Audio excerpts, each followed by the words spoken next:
Okay, so first we will search Detailed Extension.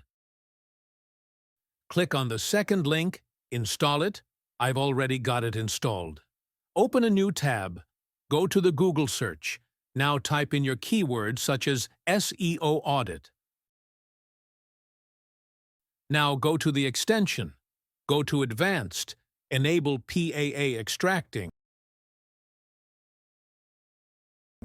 Reload the page.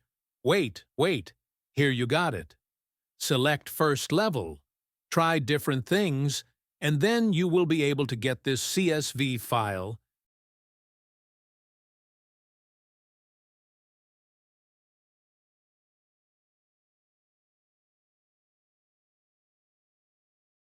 You can upload it here in the Google Sheets. When you are done, you will get these questions for your keyword. That's it. You can try second level, third level. That would give you more data. That's how you extract. Google's people also ask questions for free. This is how you extract the questions for your keywords from SERP for free. Let me know in the comments below for any questions and issues. I love questions.